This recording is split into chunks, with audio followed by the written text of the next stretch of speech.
열왕기하는 이제 우리가 23장까지 했죠. 그리고 이제 24장, 25장은 저희가 수요일 날 수요 예배를 통해서 열왕기하 역사서를 다 마무리하겠습니다. 그리고 이제 오늘부터 여러분 이제 에베소서 이제 시작되는데 오늘 그 1장에 대한 전반적인 내용과 1장 안에 굉장히 중요한 우리의 기독교의 그 원리 또 교리가 들어 있습니다. 그래서 오늘 이 1장만 잘 여러분 묵상해도 여러분 신앙생활과 또 교회에 대한 교회관이 뚜렷하게 세워질 줄 믿습니다. 그러니까 오늘 한번 집중하시고 에베소 강의에 큰 기대 가지면서 한번 시작해 봅시다. 저도 이제 에베소는 모두 6장, 6장으로 되어 있는 짧은 서신서지만은 에베소를 통해서 우리 교회가 다시 한번 세워지기를 바라고요. 여러분의 신앙관이 다시 한번 처음부터 세워지기를 간절히 소망합니다. 자, 에베소 교회에 보내는 바울의 편지입니다. 바울은 이 편지를 그의 3차 전도행을 다 마치고 로마의 감옥에 갇혀 있을 때 초대교회를 향한 많은 편지를 썼습니다. 그 옥중 서신서 가운데 하나 에베소 교회를 향한 편지입니다. 에베소 교회는 특별히 바울이 많은 애정을 가졌던 교회죠. 아시다시피 바울이 개척했던 교회고 3년간 직접 에베소에서 머무르면서 본인이 목회를 했던 교회입니다. 그 교회를 향해서 이제 바울이 6장에 해당하는 긴 편지를 씁니다. 오늘 이 에베소서를 들어가면서 우리가 그냥 문자적인 그런 지금까지 많이 봤던 거기에 집중할 것이 아니라 한번 배경을 먼저 봐야 됩니다. 바울이 에베소 교회에 쓴 이 편지가 무엇을 얘기하려고 했는지 뭐 다 이제 성경 말씀 보면 다 복음에 관한 것이지만은 특별히 에베소를 볼 때 에베소 교회의 어떤 배경 가운데 바울이 무엇을 원했는지 그 의미와 목적을 우리가 먼저 알고 들어가게 되면은 오늘 이 말씀을 좀 더 우리가 깊이 더 이해하실 수 있을 줄 믿습니다. 자, 에베소의 구조는 1장부터 3장까지는 그리스도인의 신분, 과연 성도란 무엇인가, 즉 무엇을 얘기하냐면은 하나님께서 우리를 부르신 하나님께서 하신 일, 우리가 성도가 된 것은 우리 스스로 된 것이 아니라 하나님께서 부르시고 선택하셨습니다. 그것에 관한 것이 3장까지 기록되어 있고요. 그 안에 교회에 대한 즉 성도 개인이 교회가 되어야 하는 모습에 대해서 기록되어 있고 4장부터 6장까지는 이제 성도가 어떻게 살아야 할 것인가, 과연 크리스찬이라면 어떻게 살아야 할 것인가라는 크리스찬의 삶에 대해서 기록되어 있습니다. 그러니까 1장에서 3장까지는 쉽게 얘기하면 하나님께서 하신 일, 하나님께서 주신 신령한 복, 그리스도인이 무엇인가라는 정체성에 대해서 말씀했고요. 그렇다면은 4장부터 6장까지는 하나님께서 그렇게 큰 은혜를 주셨다면은, 하나님께서 그렇게 우리를 자녀 삼으셨다면은, 그리스도의 성도가 되게 하셨다면은 우리가 어떻게 살아야 할 것인가를 4장, 6장에 기록하고 있습니다. 자, 남의 편지를 보면 좀 궁금하죠. 한번 그런 생각으로 과연 바울이 어떤 생각으로, 어떤 이유와 목적으로 이 편지를 썼는가 한번 생각해 보도록 합시다. 우리가 성경을 볼 때 그냥 문자적으로 접근하게 되면요, 배경 없이 보게 되면은 그 뜻이 그렇게 깊이 전달되지 않습니다. 전 아직 가보지 못했는데 고급 레스토랑에 가면은 음식이 하나 나올 때마다 다 재료를 설명한다고 합니다. 이거는 재료가 무엇이고 어떻게 요리를 했고, 우리가 보기에 아무것도 아닌 것 같은 소스도 이 소스를 만들기 위해서 어떤 과정이 필요했다고 다 설명을 해줍니다. 그러면은 그 고급 레스토랑에서 그 식사를 하는 사람이 그 나오는 음식에 대한 가치를 알게 된다고 합니다. 그래서 먹으면서도 비싼 음식을 지불하면서도 아깝지 않게 맛도 음미하게 되고 그 음식의 가치를 알게 된다고 합니다. 제가 한 2년 됐나요? 뉴욕 맨하탄을 갔을 때입니다. 여럿이 그 뉴욕 맨하탄에 있는 아주 유명한 샌드위치 샵이라고 해서 샌드위치 가게를 들어갔습니다. 그래서 뭐 다 여럿이 왔으니까 다 똑같은 메뉴 하세요 하고 저는 화장실 가서 손 씻고 왔는데 샌드위치가 나와 있더라고요. 보기에 뭐 일반 서브웨이 샌드위치처럼 생겨서 사람들이 많이 줄 서 있고, 그래서 뭐 이거를 이렇게 줄 서서까지 먹고 있나 하면서 덥석 물고 그냥 와장와장 서브웨이 샌드위치 먹듯이 먹었습니다. 그러니까 옆에 있던 집사님이 저한테 얘기합니다. 목사님, 이게 무슨 샌드위치인지 아세요? 그러더라고. 제가 먹어봤더니 안에 뭐 치킨이 들었는지 무슨 밑이 들었는데 굉장히 질기더라고요. 그래서 샌드위치가 좀 질기네 뭔가 했는데 그러더라고요. 목사님, 이게 35불짜리 랍스터 샌드위치입니다. 그러더라고요. 그 순간 내가 이걸 너무 어적어적 씹어 먹었구나 싶더라고요. 그 질긴 맛이 랍스터였구나. 그러면서 이제 음미를 했습니다. 야, 35불짜리 샌드위치를 내가 먹는구나. 그 전까지는 좀 불평이 있었습니다. 뭐 이렇게 투박해 샌드위치가 뭐 고기도 좀 질기고 먹을까 했는데 그게 랍스터에다 35불짜리니까 제가 그 마음이 달라졌어요. 그래서 음미하면서 먹고 나왔습니다. 말씀도 마찬가지입니다. 그냥 보지 마시고 그 말씀의 배경을 알게 되면은 접근할 때 좀 더 우리가 맛을 음미하듯이 말씀을 더 깊이 깨달을 수 있습니다. 자, 바울이 당시 에베소 교회 또 다른 초대교회 그 편지를 옥중 서신을 보낼 때 당시 초대교회 상황에는 큰 두 가지 문제가 있었습니다. 하나는 지금 초대교회는 엄연한 그리스도교를 믿는 그리스도를 믿는 그런 교회입니다. 그런데 이 교회들이 혼란에 빠지게 되고 갈등에 빠지게 되고 여러 가지 문제점에 직면하게 됩니다. 뭐냐면은 당시 초대교회는 많은 사상들이 그리스도교하고 어떤 교리적인 싸움을 벌였습니다. 논쟁을 벌였습니다. 그 중에 하나가 율법주의자들입니다. 이스라엘 역사에서 쭉 내려오던 유대주의자들, 유대교들입니다. 두 번째는 영지주의자라고 하는 그런 또 하나의 그런 또 다른 우리가 있는 이단 사상이 들어와 있었습니다. 율법주의, 유대주의의 문제점이 무엇이었느냐 하면은 이들은 민족적인 우월감이 있었습니다. 우리는 하나님께 주신 율법, 하나님의 말씀을 통해서 우리가 구원을 받는다.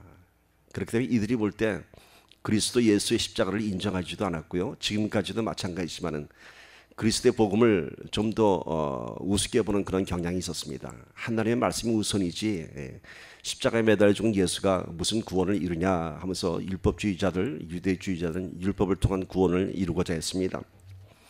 자, 율법주의, 유대주의의 문제가 무엇이냐 하면은 자기네들에 대한 우월성, 즉 그리스도의 복음보다 우리의 율법이 더 앞서고 율법을 통해서 우리가 구원을 받을 수 있다 하는 것입니다. 이에 대한 지금 바울이 주장하는 것은 뭐냐면은 이 에베소서를 통해서 무엇을 주장하냐면은 율법주의가 구원을 이루는 것이 아니다. 율법주의를 통해서 구원을 이루는 것이 아니라 오직 예수 그리스도를 통해서만이 구원을 이룰 수 있다 이렇게 얘기하는 것입니다. 왜냐하면은 그 문제점은 무엇이냐면은 율법주의의 문제점에는 그 율법을 통해서 구원을 이루고자 하는 나의 의가 있다고 하는 것입니다. 그러니까 나의 의, 나의 행위, 나의 행동을 통해서 이루고자 하는 그 구원의 목적이 하나님은 저 뒤편에 있고 율법보다 하나님보다 율법이 더 앞장선 그것을 중요시하는 그런 사상이 있었던 것입니다. 자, 율법주의와 그리스도의 복음을 참 비교를 해보면요, 율법주의는 뭔가요? 내가 한 일을 앞세웁니다. 내가 율법을 지켰다. 또 내가 무엇인가를 해야 합니다. 나의 행위를 통해서 구원을 얻고자 합니다. 그러나 그리스도의 복음은 뭔가요? 내가 하는 것이 아니라 이미 그리스도를 통해서 이루신 일, 하나님께서 예수 그리스도를 보내서 이 땅에서 십자가의 구원의 길을 만들어 놓으신 그 길을 선포한 것입니다. 전혀 차원이 다르죠. 율법주의는 내가 그 율법을 지킴으로써 구원에 이루어야 하고 내가 한 일이 앞에 나서게 되었습니다. 그러나 그리스도교는 뭔가요? 우리의 행동, 우리의 행위는 다 그 안에 묻어져 있고 우리가 오히려 죽어져야 하고 오직 그리스도가 한 일만 그 앞에서 구원의 통로가 되는 것입니다. 즉 이미 그리스도께서 다 이루신 일을 우리가 그 안에 구원의 길을 쫓아가는 것입니다.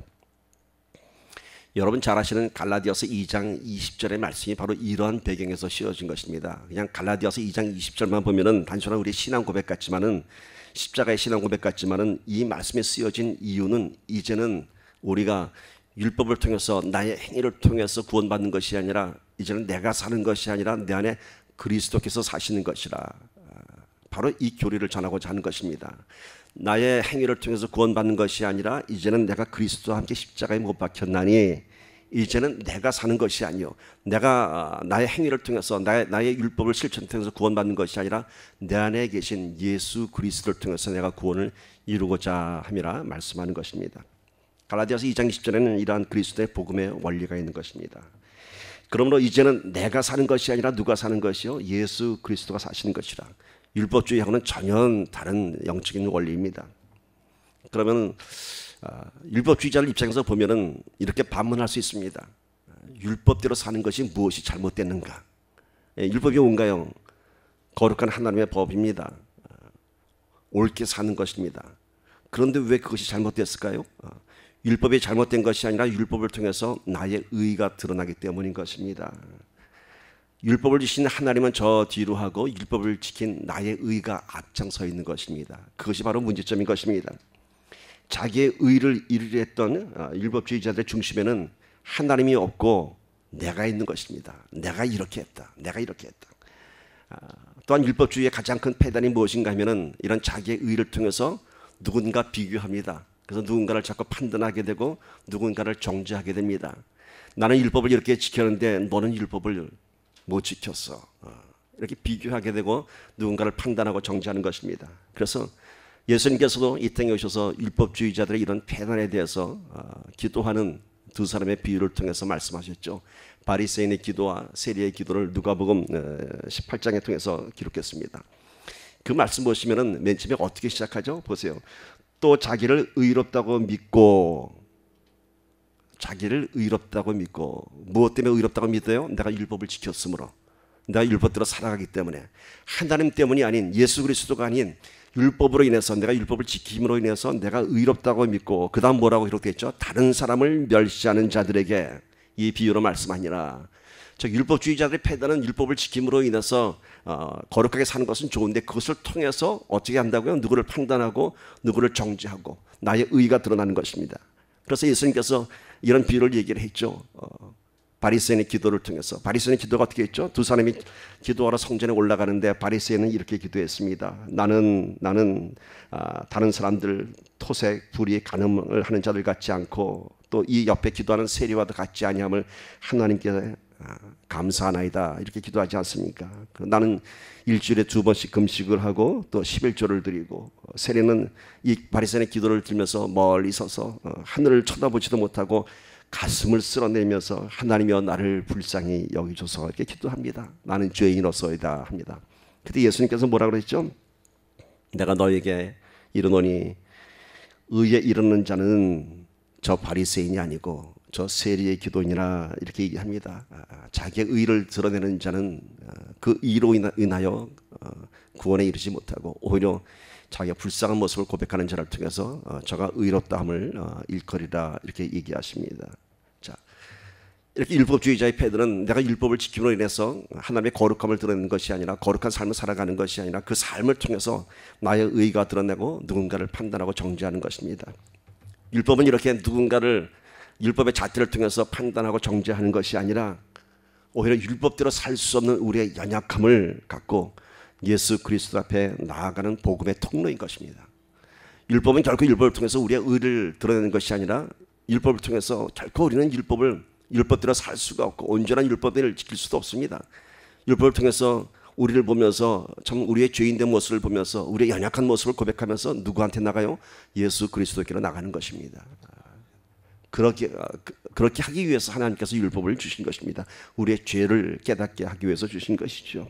그래서 바울은 에베소서를 통해서 이런 율법주의자들의 잘못된 것을 얘기하면서, 그러면서 이제 그리스도의 복음의 진리를 말씀하는 것입니다. 두 번째, 영지주의자들이라고 하는 그런 잘못된 이단 사상의 폐단이 있었습니다. 당시는요 로마 문화가 흥행할 때입니다. 그래서 헬레니즘 문화의 가장 큰 정신적 사상이 무엇이냐면은 물질 또는 육체는 약하고 오로지 우리 안에는 정신세계가 그것이 더 거룩한 것이다, 이렇게 주장한 것이 영지주의자들이었습니다. 그래서 이들은 참 어찌 보면 참 거룩하게 경건하게 살았습니다. 기도하고 금식하고 금욕하고 이런 행위를 통해서 구원을 얻으려고 하였습니다. 율법주의자들은 하나님의 율법을 통해서 구원을 이루려고 했지만, 영지주의자들은 율법보다 더 광대한 의미의 물질적 세계, 물질적 가치관, 육체적 소욕, 이런 것들을 다 죄악시하였습니다. 그래서 모든 금욕 생활을 통해서 구원을 이루려 하였습니다. 그런데 아이러니하게도 이 영지주의자들은 그러면 거룩한 삶을 통해서 죄를 짓지 말아야 되는데, 이 사람들은 굉장히 합리적인 논리를 통해서 마음 놓고 죄를 지면서 살았습니다. 어떠한 합리적인 사상이 있었냐면은, 자, 물질은 악하고 육체는 악하다. 내 안에 육신의 소욕이 있고 거룩하게 살고자 하는 내 정신세계가 있는데, 내가 죄를 짓는 것은 내가 아니라 내 안에는 육체다라고 정의를 내렸습니다. 그래서 이들은 자기들이 육체의 속으로 다 살면서도 자기 자신은 죄가 아니고 이거는 내가 하는 것이 아니라 내 안에는 육신 덩어리, 내 안에 있는 잘못된 소욕들이 한 것이라서 인간을 아예 두 가지로 이원론적인 논리로서 자기네 죄를 합리화시켰습니다. 이들이 결코 영지주의, 정신세계가 더 거룩하다고 하면서 그렇게 사는 것이 아니라 그것과 육체의 세계를 분리해서 죄짓고 다 죄지면서 그래도 우리는 거룩하다라고 그런 합리적인 논리를 내세우면서 살았던 것입니다. 자, 영지주의는 율법주의보다도, 율법은 하나님의 말씀을 기초로 해서 의를 정했지만은 율법주의자들은, 영지주의자들은 모든 육체와 모든 물질은 악하다 이렇게 주장을 했습니다. 행위를 우선했죠. 여러분 보세요.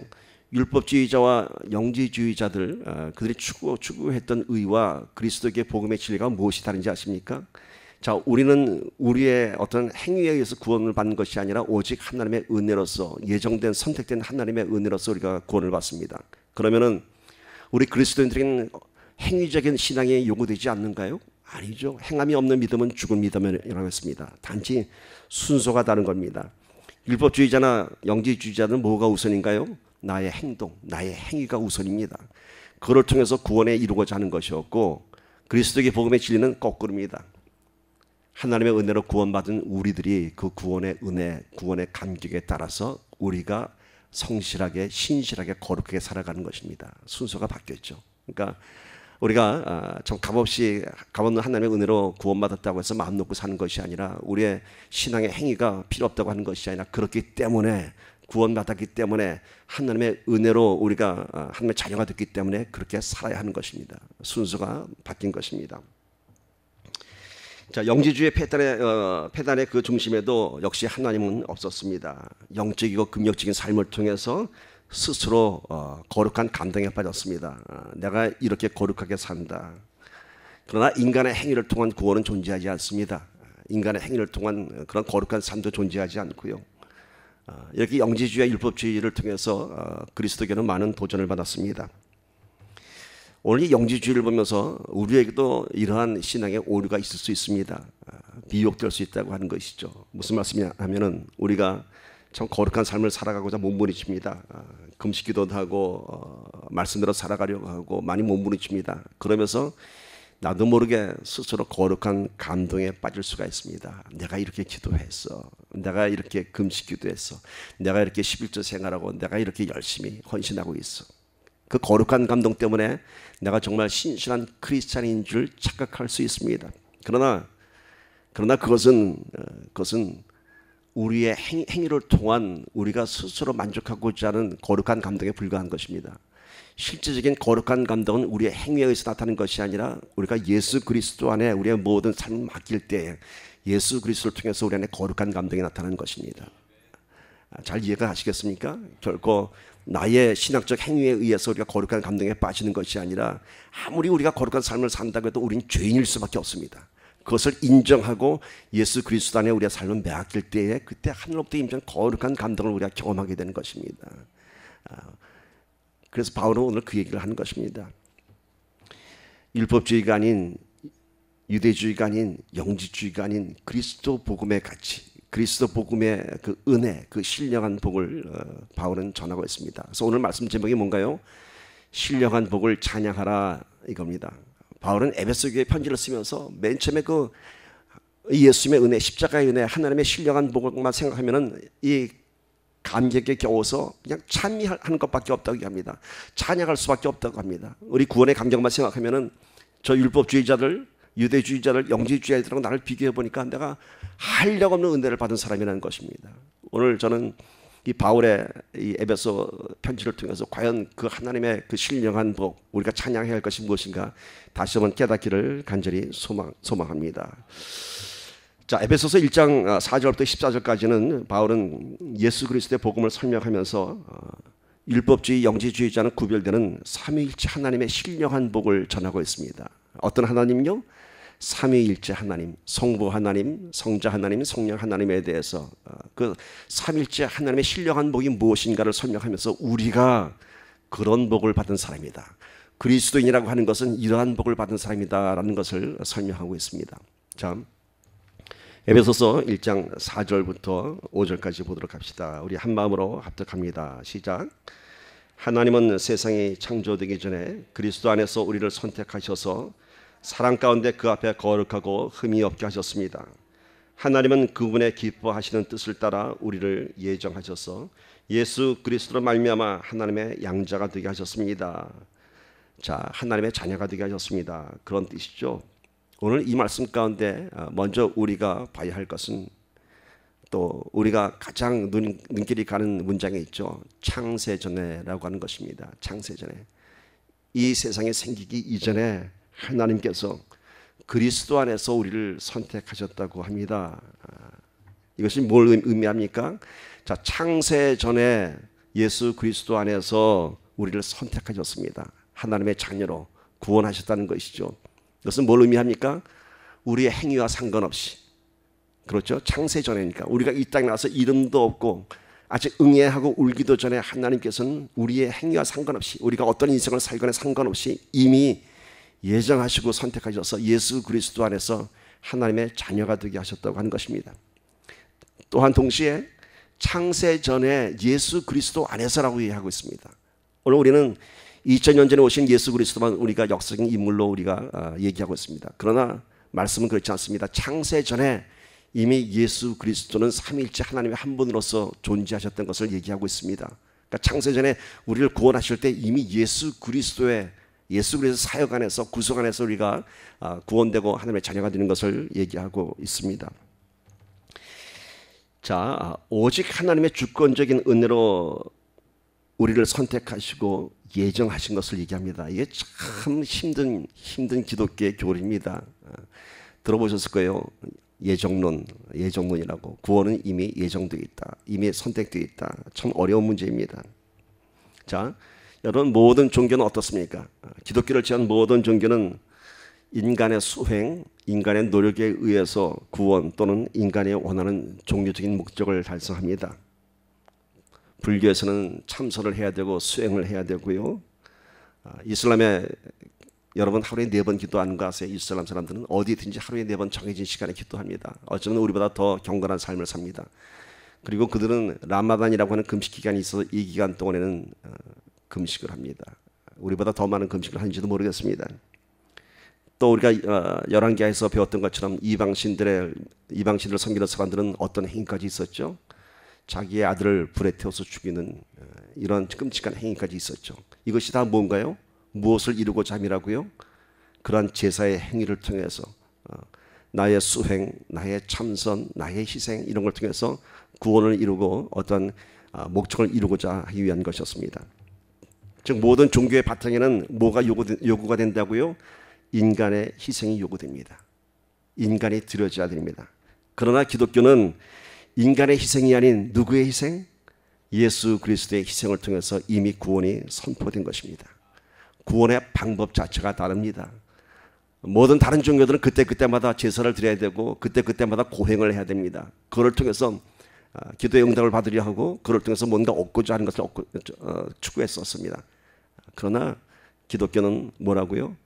이미 하나님께서 창세전에 우리를 선택하셨고 우리를 하나님의 자녀로 예정하셨고 그리고 2000년 전에 예수 그리스도의 보혈의 피를 통해서 이미 구원을 이루어 놓으셨습니다. 이 예정과 선택에 대해서요, 참 심한 신학적인 갈등이 있습니다. 창세 전에 이미 선택과 예정이 되었다는 이 교리가 기독교 역사 안에서도 지금까지도 많은 갈등과 논란이 있었습니다. 지금도 예정과 선택에 대해서 많은 신학자들이 논쟁을 벌이고 있습니다. 우리 장로교는 칼빈이즘에 의해서 절대적인 하나님의 주권을 인정합니다. 그것이 뭐냐면 바로 예정론에 대한 하나님의 주권인 것입니다. 자, 예정론은 누구의 권한이라고요? 하나님의 절대적인 주권을 강조합니다. 그런데 이 예정론이 갈등이 되는 이유가 뭔가요? 갈등이 된 이유가 누구는 구원받고 누구는 구원받지 못했다라고 하는 어찌 보면 세상적인 가치로 보게 되면 공평과 평등에 관한 문제인 것입니다. 창세전에 이미 우리의 행위에 상관없이 그 사람이 어떻게 살았건 상관없이 이미 하나님께서 구원받을 자를 이미 결정해 놓으셨다는 것입니다. 이것이 인간의 상식, 인간의 정성, 인간의 가치관으로는 잘 이해가 되지 않습니다. 왜 누구는 구원받고 태어나기 전부터 왜 누구는 구원을 받지 못했는가? 왜 누구는 하나님으로부터 버림받은 영혼인가? 그래서 선택과 유기라고 하는 신학적인 용어를 쓰기도 합니다. 구원의 대상이 되지 못한 영혼들을 유기된 영혼이라고 얘기합니다. 그래서 유기된 영혼의 문제가 대두되는 것입니다. 과연 하나님의 이 예정론이 맞는 것인가라고 늘 논쟁을 벌입니다. 이런 예언을 한번 들어봅니다. 제가 이 예정과 선택에 대해서 여러분께 좀 무조건 이건 하나님의 주권이다라고 설명하기보다는 좀 더 우리가 쉽게 접근할 필요가 있습니다. 프레이 운전을 합니다. 프레이가 한가하다 보니까 많은 차들이 전부 80마일, 85마일로 달려갑니다. 나도 똑같이 같은 속도로 달려갔습니다. 80마일, 85마일로 달려갔습니다. 폴리스가 갑자기 뒤에서 웽 하면서 잡습니다. 나를 잡습니다. 다른 차들은 다 그냥 갔습니다. 억울하죠. 폴리스한테 물어봤습니다. 다 똑같이 80마일, 85마일 달려가는데 왜 나만 붙잡습니까? 라고 물어봅니다. 실질적으로 있었던 일입니다. 폴리스가 어떻게 대답한지 아세요? It's my authority. 내 권한이야. 내 마음이야.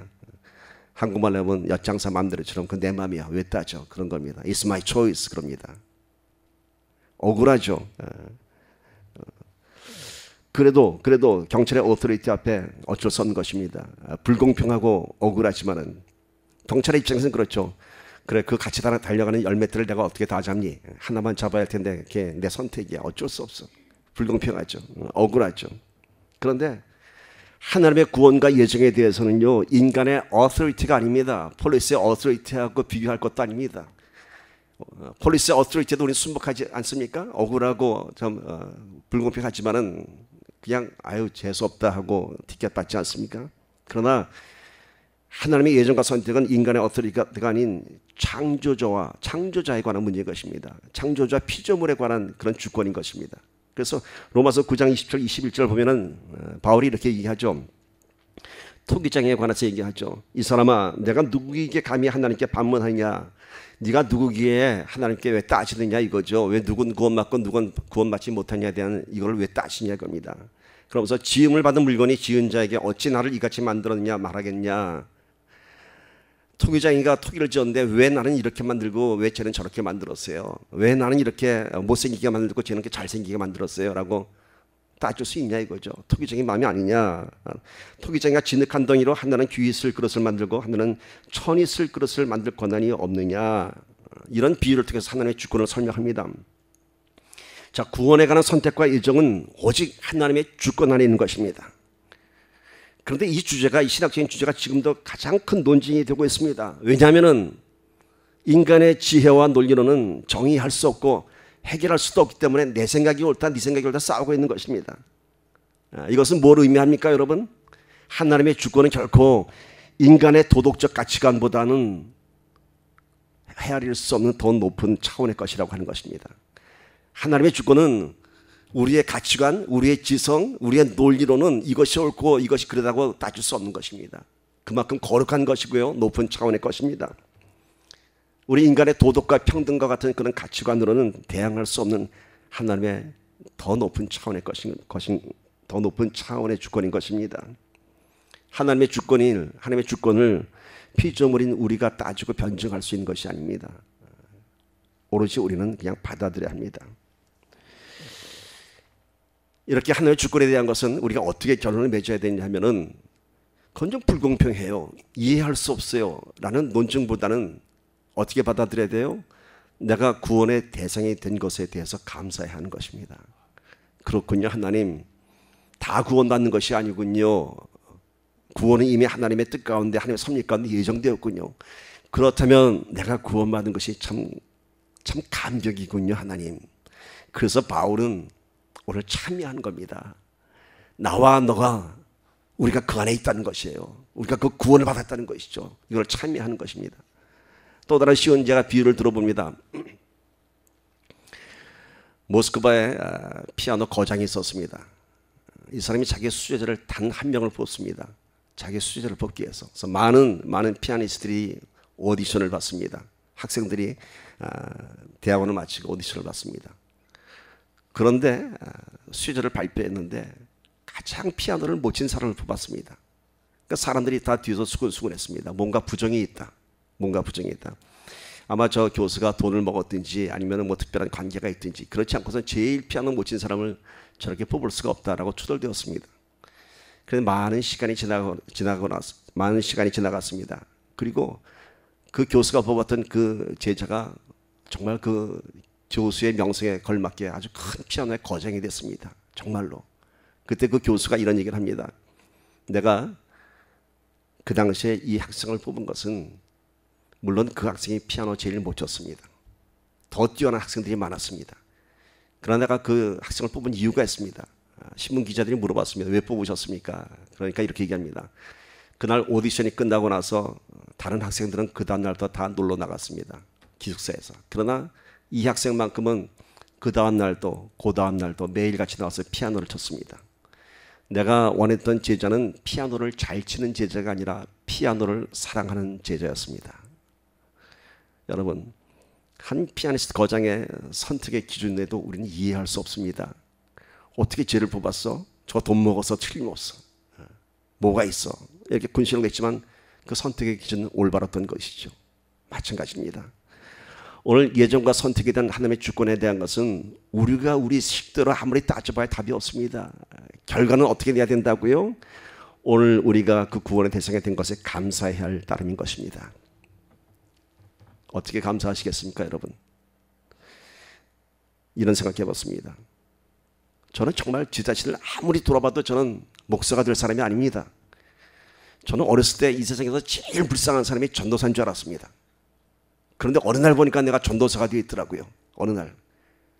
저는 남 앞에 나와서 말하는 게 너무너무 힘들었던 사람입니다. 그래서 논산훈련소 가서 그날 내무반에서 나를 그래도 뭐가 좀 반반하게 생겼는지 향도라는 걸 시켰는데 그날 밤으로 내가 그냥 향도 자리를 그냥 내려오고 말았습니다.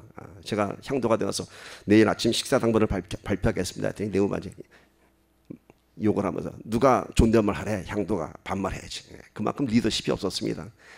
몇 시간도 안 돼서 향도 자리에 이렇게 쫓겨날 만한 그렇게 리더십이 없는 사람이었습니다. 그런데 제가 오늘 이렇게 이 자리에 서서 목사가 돼서 말씀을 전하지 않습니까? 이게 뭘까요, 여러분? 내 행위가 아닌 내 노력이 아닌 오직 하나님의 일방적인 선택이었고 하나님의 은혜인 것입니다. 저뿐인가요? 여러분도 한번 생각해 보세요. 정말 내 자신을 돌아다보면은 여기 예수 믿을 사람 누가 있습니까, 여러분? 네? 세상에 더 즐겁고 더 많은 게 있는데 누가 이 주일날 아침에 이 좋은 날씨에 여기 앉아 있습니까? 근데 우리가 여기 앉아 있는 거 아닙니까, 여러분? 그죠?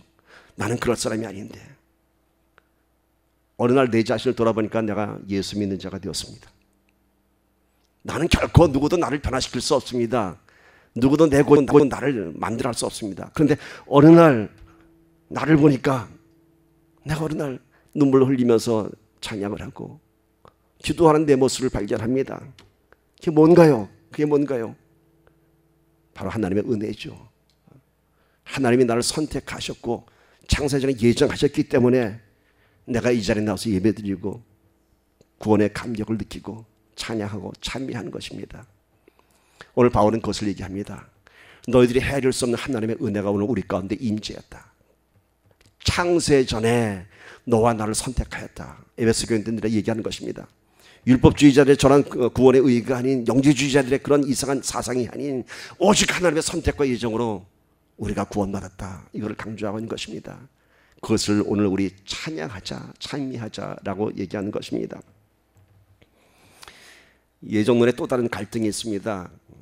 첫 번째 갈등의 주제는 뭐였죠? 왜 누구는 구원받고 누구는 구원받지 못했냐라고 하는 평등에 관한 문제였습니다. 근데 두 번째 예정론에 대한 갈등은요, 말씀 속에서 충돌이 되는 부분이 있어요. 어떤 충돌이 되냐면은 말씀에는 하나님께서는 모든 영혼들이 다 구원받기를 원한다라는 말씀이 곳곳에 기록되어 있습니다.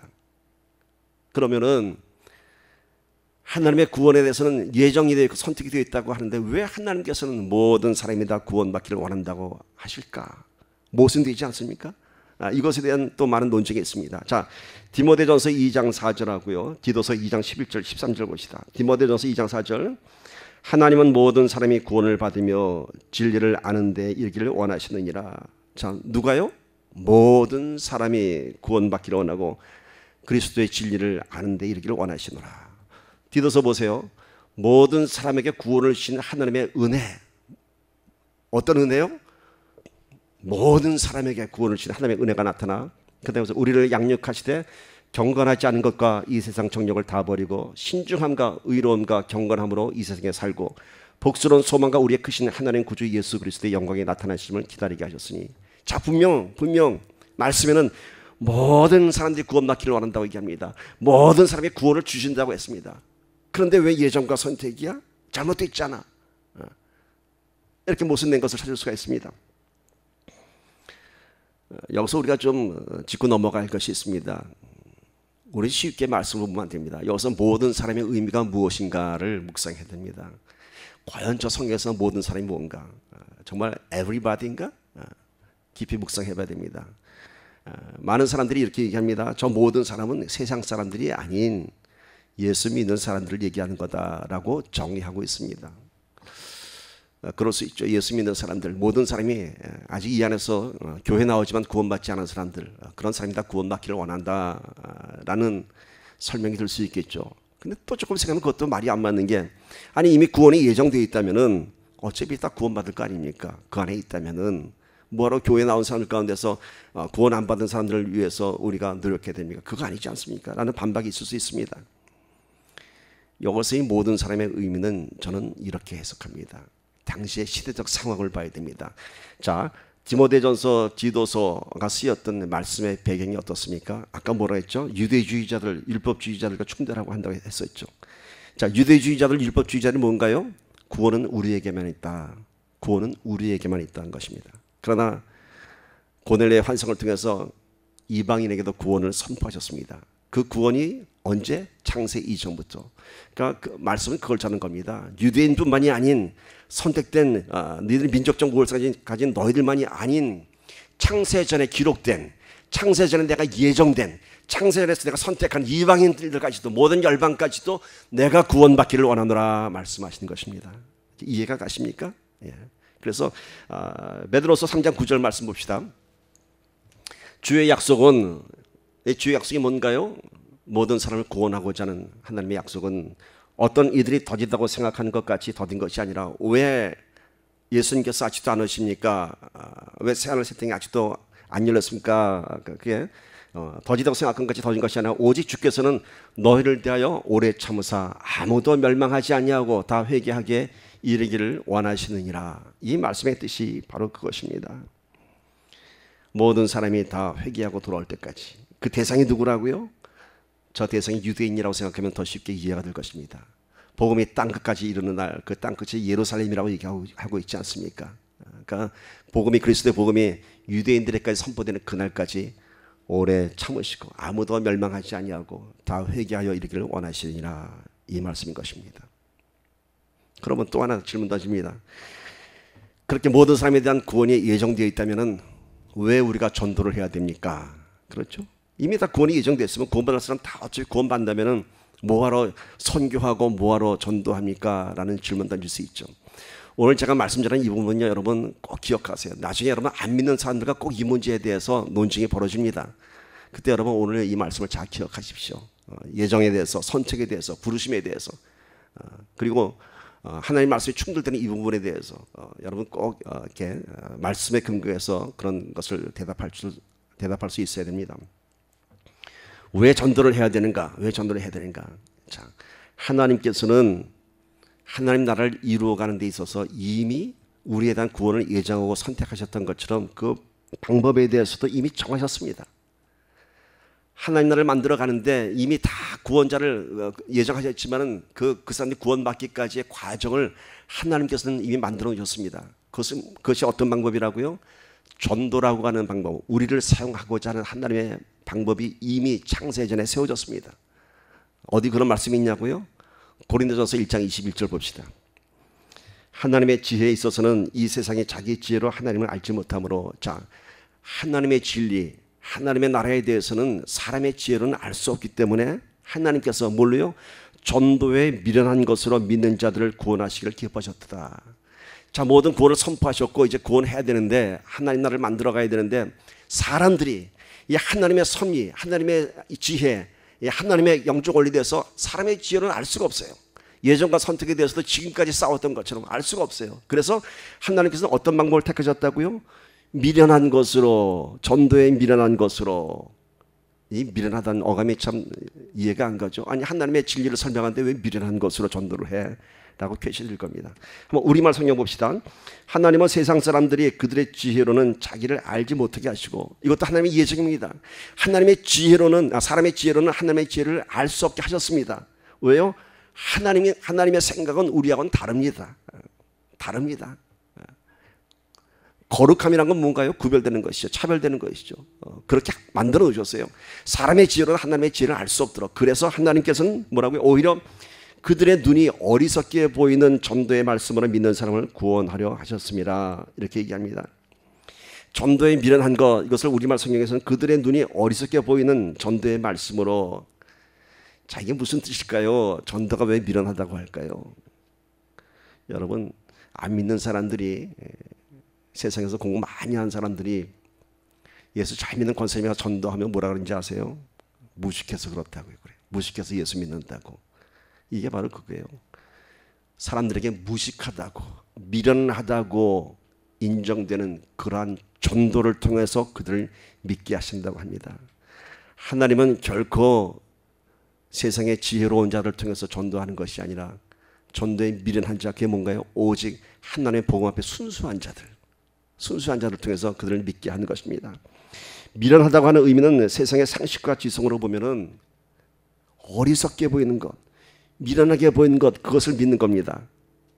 그래서 전도에 미련한 것이 뭐냐 하면은 세상 사람들이, 우리 믿는 사람들을 볼 때 뭐라고 얘기합니까? 그걸 어떻게 믿어? 그러죠. 그걸 믿어? 그러죠. 우리를 미련하다고 하죠. 아니, 그걸 어떻게 믿어? 성육신을 믿는다고 말도 안 돼. 정신 나간 사람들이야. 그러지 않습니까? 그러니까 여기서 미련하다고 하는 뜻은, 우리에게 미련하게 전도한다는 것은 우리가 그렇게 성경에 기록된 모든 것을 다 받아들이는 믿음을 얘기하는 것입니다. 성육신 사건을 믿고요, 모든 성경의 기적과 이적의 사건을 우리가 전적으로 믿는 것입니다. 그러나 여러분, 성경에 기록된 사건들이요 정말 미련한 것인가요? 아니죠. 놀라운 하나님의 권능이고 기적인 것이죠. 오병이어의 기적, 세상 사람이 콧방귀 기적, 어떻게 그런 일이 있을 수 있어? 믿을 수 없는 일이죠. 그러나 우리는 믿습니다. 아멘. 우리는 믿습니다. 사람의 지혜로 되는 것이 아니라 하나님의 지혜로 믿게 되는 것입니다. 그래서 하나님은 전도의 방법을 통해서 하나님 나라를 만들어 가시기로 애당초부터 섭리하셨습니다. 그러면 하나님은 왜 꼭 굳이 그렇게 미련한 전도의 방법을 택하셨을까? 그냥 하나님 전지전능하신 분인데 그냥 하나님 나라 만드시지. 하나님께서는요 우리를 파트너로 삼으신 것입니다. 전도의 방법을 택한 이유는 하나님 다 하실 수 있지만은 넌 나하고 같이 하자라고 하는 것입니다. 왜일까요? 하나님이 외로우셔서? 아니죠. 여기에 상급에 관한 문제가 이제 언급이 됩니다. 하늘나라의 상급을 쌓아놓게 하기 위해서 하나님이 다 하실 수 있지만은 네가 해 하는 것입니다. 네가 해 하는 것입니다. 아빠가 아들하고 조그만 창고를 만듭니다. 아빠가 다 만들 수 있습니다. 근데 아빠는 자꾸 아들을 시킵니다. 아들 입장에서는 아빠가 이렇게 자꾸 힘든 거 시켜, 짜증나 그러죠. 창고가 다 완성됐을 때 아빠가 얘기합니다. 야, 이건 네가 만든 거야. 네가 만든 거야. So good. 그 아이는 그 창고를 바라보면서 늘 유년 시절에 아버지와 함께 했던 기억이 있을 것입니다. 바로 그겁니다. 전도하러 간 것은 전도할 때 힘들었던 그 순간순간 하나님께서 주셨던 그 은혜를 기억하라고 하는 것입니다. 그 전도의 가치를 깨달으면서 우리의 신앙이 자라게 되는 것이고요. 그 전도의 열매를 통해서 우리에게 상급 주시기 위한 것입니다. 네가 한 거야. 네가 만들었어. So good. 자, 마태복음 5장 12절 보십시오. 기뻐하고 즐거워하라. 하늘에서 너의 상이 큼이라. 너의 상이 큼이라. 바울은 이렇게 에베소 교회 사람들에게 하나님의 신령한 복을 정의하고 있습니다. 결코 율법이나 스스로 거룩해서 구원을 얻고자 하는 영지주의가 아닌 오직 하나님의 선택과 예정 가운데 받은 그런 구원이야말로 하나님의 신령한 복인 것을 정의하고 있습니다. 두 번째는 이제 예수님의 신령한 복을 언급하고 있습니다. 에베소서 1장 7절에서 9절 봅시다. 함께 읽읍시다. 시작. 그리스도 안에서 우리는 하나님의 은혜 풍성함을 따라 그분의 피로 구속 곧 죄사함을 얻었습니다. 하나님은 우리에게 모든 지혜와 총명을 넘치게 하셔서 그리스도 예수 안에서 미리 세우신 하나님이 기뻐하시는 뜻을 따라 하나님의 뜻의 비밀을 우리에게 알리셨습니다. 자, 예수의 신령한 복이 뭐라고요? 두 개의 명제를 줬습니다. 하나는 그분의 피로, 예수의 피로 죄 사함을 받았다. 두 번째는요, 모든 지혜와 총명을 넘치게 하셔서 십자가의 비밀을 알게 하셨다라고 하는 것입니다. 예수님께서 이 땅에 오셔서 십자가의 보혈의 피로 우리를 구속하셨습니다. 그것뿐만이 아니라 두 번째는 우리에게 모든 지혜와 총명을 넘치게 하셨다고 합니다. 그래서 그 십자가의 비밀을 알게 하셨습니다. 자, 그분의 피로 모든 죄가 사함을 받았습니다. 인류 최대의 마지막 제사였습니다. 십자가에 흐르신 보혈의 피가 인류를 위한 대제사였습니다. 이제는 율법이 아닌 영지주의가 아닌 오직 예수님의 보혈의 피가 우리를 구원하였습니다. 내가 아닌, 나의 의가 아닌, 나의 거룩한 삶의 행동이 아닌 오직 십자가의 보혈만이 구원의 통로인 것입니다. 그리고 이어서 우리에게 모든 지혜와 총명을 넘치게 하셨다고 합니다. 영어 성경을 보면요, 이러한 단어를 썼습니다. He lavished on us. lavished on us. lavish란 뜻이 뭔가 아니면요, 넉넉하게 하다, 아낌없이 넘치게 해주다, 이겁니다. 우리의 지혜로는 알 수 없기 때문에 십자가의 비밀을 어떻게 했다고요? 넘치도록 주었어요. 아낌없이 주었어요. 그래서 우리가 십자가의 비밀을 알게 되는 것입니다.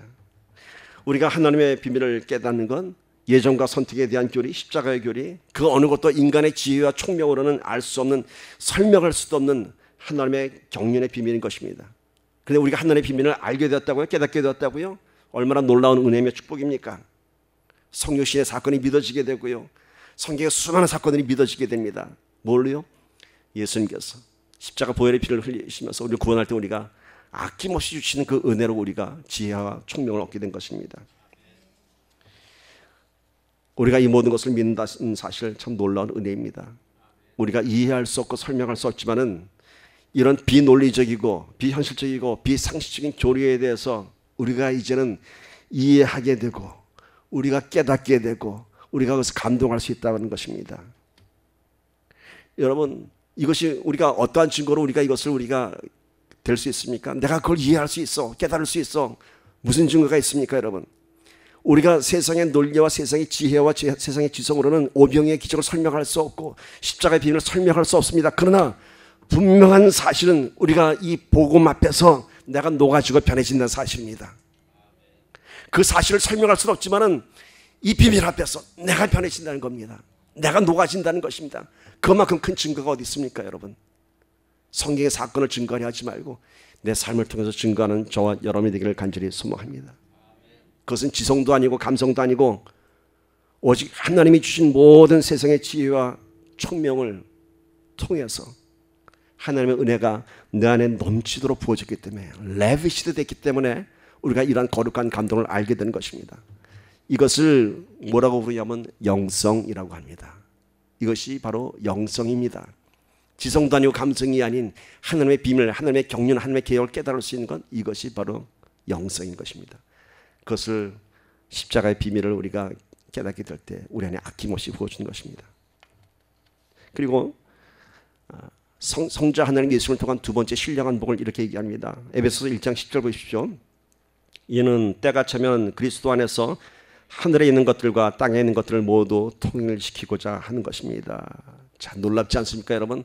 십자가를 통해서 구원만 이루어진 것이 아니라 예수 그리스도 안에서 때가 차면은 다시 이 땅에 오시는 날, 재림하시는 날 하늘에 있는 것들과 땅에 있는 것들을 모두 통일시키고자 한다고 합니다. 예수님의 십자가에서 못 박혀 죽으실 때 하나님과 죄인된 우리 사회 가운데 화목이 이루어졌습니다. 하늘과 땅이 교통했습니다. 이제 거기서 끝나는 것이 아니라 주님이 다시 오시는 그날 하늘과 땅이 하나가 된다고 합니다. 새 하늘과 새 땅이 열린다고 하는 것입니다. 이 모형적인 모델을 보여주신 데가 있습니다.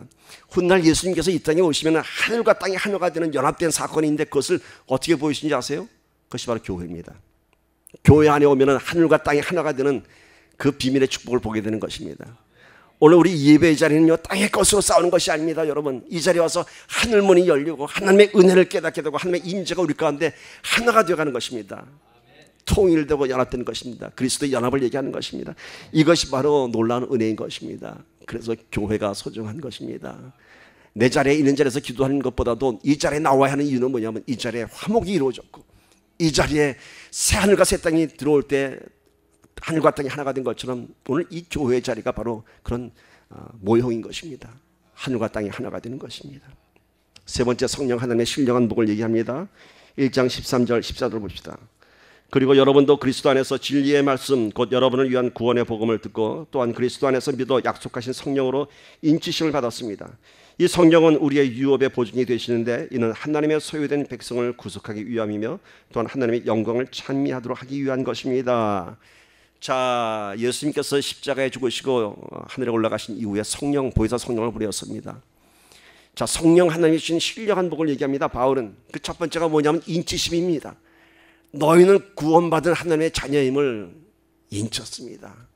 인쳤습니다. 뭔가요? 도장 찍었다는 거죠. 이제는 우리의 신분이 세상의 신분이 아닌 하나님의 자녀가 된 것을 뭘로 인쳤어요? 성령으로 인쳤습니다.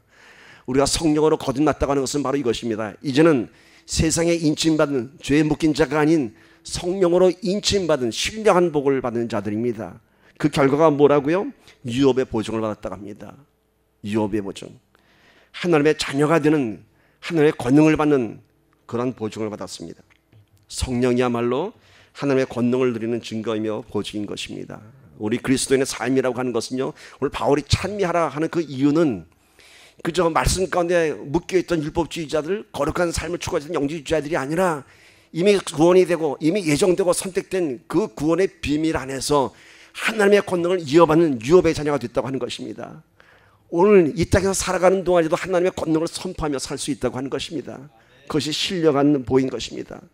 이 보증에 대해서 디파짓이라는 단어를 썼습니다. 여러분, 디파짓 너무 쉽게 귀에 들어오죠. 디파짓. 은행에 디파짓 많이 하면 어떻습니까? 여러분, 두둑하죠. 아무리 비리 많이 올라도 디파짓 이만큼 해놓으면 두둑합니다. 우리 성령께서 성령으로 우리를 충만하게 디파짓 해놓으셨습니다. 마음껏 체크를 써도 된다는 겁니다. 뭐요? 예수 이름에 사인만 하면은 성령께서 다 채우신다고 하는 것입니다. 그것을 이 땅에서 누리라고 얘기합니다. 예수 이름의 권세와 능력을 선포하십시오. 이미 디파짓 다 됐습니다. 아멘. 여러분을 축복합니다. 그래도 빨리 끝났죠? 말씀 마무리합니다. 자, 신령한 복을 찬양하라. 세 가지 복이었습니다. 첫 번째, 하나님의 신령한 복. 어떤 복이라고요? 우리의 구원은 이미 창세전에 예정되고 선택된 것입니다. 이 사실에 우리는 감사해야 합니다. 두 번째는 성자 하나님 예수님의 신령한 복입니다. 십자가의 비밀을 깨닫게 하시고 모든 지혜와 총명을 더하게 하시고 그리고 하늘과 땅을 통일시켰습니다. 연합되게 하셨습니다. 세 번째, 성령님의 신령한 복이 뭔가요? 하나님의 자녀로서 이제는 지워지지 않는 인칭을 받았고 하나님의 자녀로서 그 유업의 권능을 받았습니다. 디파짓되어 있습니다. 그 권능을 사용하라고 합니다. 오늘 우리가 그러한 그리스도의 신분입니다. 그래서 오늘 우리가 찬양하고 찬미하는 것입니다. 우리 함께 눈을 감으시고 이 신령한 복을 다시 한번 우리가 한번 기억해 보기를 바랍니다. 과연 나는 창세전에 하나님께서 나를 지으시고 창세전에 나를 예정하신 그 구원의 감격을 나는 깨닫고 있었는가? 오늘 우리가 다시 한번 감격하기를 바랍니다. 결코 내가 열심히 신앙생활해서 구원을 얻은 것이 아닌 이미 창세전에 하나님께서는 우리의 구원을 선포해 놓으셨습니다. 우리가 그러한 하나님의 자녀인 것입니다. 두 번째는 성자 하나님 예수님의 신령한 복입니다. 과연 내가 십자가의 비밀을 소유하고 있는가? 과연 나는 내 삶 속에서 하늘과 땅이 통일된 것을 경험하고 있는가? 세 번째는 나는 정말 성령님의 인치심을 받은 자녀로서 하나님의 권능을 선포하며 살고 있는가? 한번 생각해 보기를 바랍니다. 우리 함께 말씀을 깊이 묵상하며 함께 기도합시다.